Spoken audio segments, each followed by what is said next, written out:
So this is chapter 2, episode 6 of the Lankavatara. Start at page 33 and Roman numeral 4. At that moment, Mahamati, the Bodhisattva Mahasavat, said again to the Blessed One, "In how many ways, Blessed One, does the rise, inviting, and ceasing of the jnanas take place?" The Blessed One replied, "There are 2 ways, Mahamati, in which the rise, abiding, and ceasing of the jnanas take place, and this is not understood by the philosophers. That is to say, the ceasing takes place as regards continuation and form. In the rise of jnanas also, these 2 are recognizable, the rise as regards continuation and the rise as regards form. In the abiding also, these 2 are discernible, the one taking place as regards continuation and the other as regards form. Further, 3 modes are distinguishable in the jnanas. 1. The jnana is evolving. 2. The jnana as producing effects. And 3. The jnana as remaining in its original state. Further, Mahamati, in the jnanas, which are said to be 8, 2 functions generally are distinguishable, the perceiving and the object discriminating.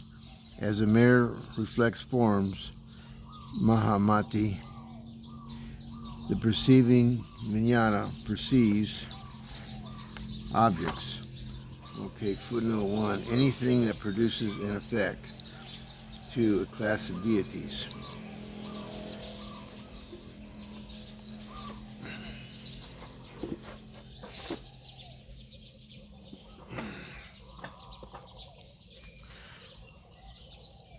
Page 34 of the chapter 2, the Lankavatara Sutra. Objects. Mahamati. Between the 2, perceiving the jnana and the object discriminating jnana, there is no difference. They are mutually conditioning. Then, Mahamati, the perceiving jnana functions because of transformations taking place in the mind by reason of a mysterious habit energy, while Mahamati, the object discriminating jnana 38, functions because of the mind's discriminating an object world and because of the habit energy accumulating by erroneous reasoning since beginningless time. Again, Mahamati, by the cessation of all the senses, the sense jnanas, is meant the cessation of the alaya vijnana, variously accumulating habit energy, which is generated when unrealities are discriminated. Thus, Mahamati is known as cessation of the form aspect of the jnanas.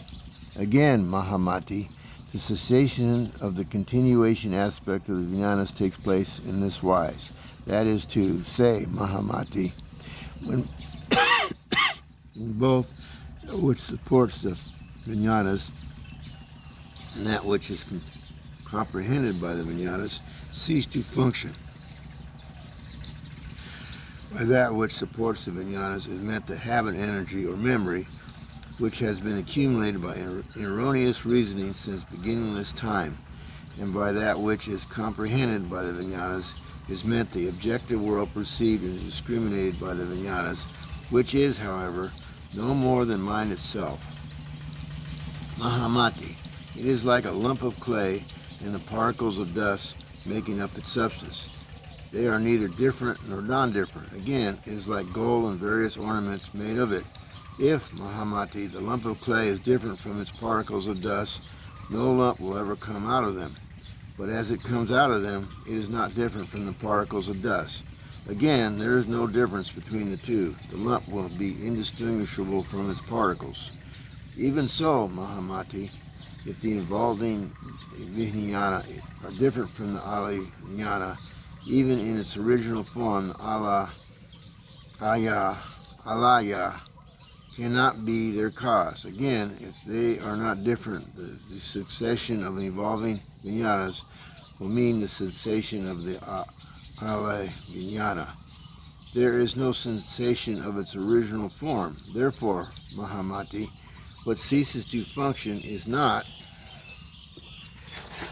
the alaya in its original self form, but is an effect-producing form of vijnanas. When this original self form ceases to exist, then there will indeed be the sensation of the alivana. If, however, there is a sensation of the alivana, this doctrine will in no wise differ from the nihilistic doctrine of the philosophers. This doctrine, Mahamati, as it is held by the philosophers, is this: when the grasping of an objective world ceases, the continuation of vijnanas is stopped, and when there is no more of this continuation in the vijnanas, the continuation that has been going on since beginningless time is also destroyed. Mahamati, the philosophers maintain that there is a first cause from which continuation takes place. They do not maintain that I-vijnana arises from the interaction of form and light. They assume another cause. What is this cause, Mahamati? Their first cause is known as spirit, pradhana, and soul, Purusha, Lord Virushan, time, Adam. 5. Again, Mahamati, there are 7 kinds of self-nature. Collection, samudaya, being, bhava, characteristic marks, lakshana, elements, mahabhuta, causality, hita, conditionality, pratyaya, and perfection, nishpati. Again, Mahamati, there are 7 kinds of first principles, highest reality, paramartha, the world of thought, citta kara, the world of knowledge, jnana, the world of super knowledge, prajna, the world of dualistic views, Krishna, the world beyond dualistic views, the world beyond bodhisattva stages, and the world where the Tathagata attains his self-realization.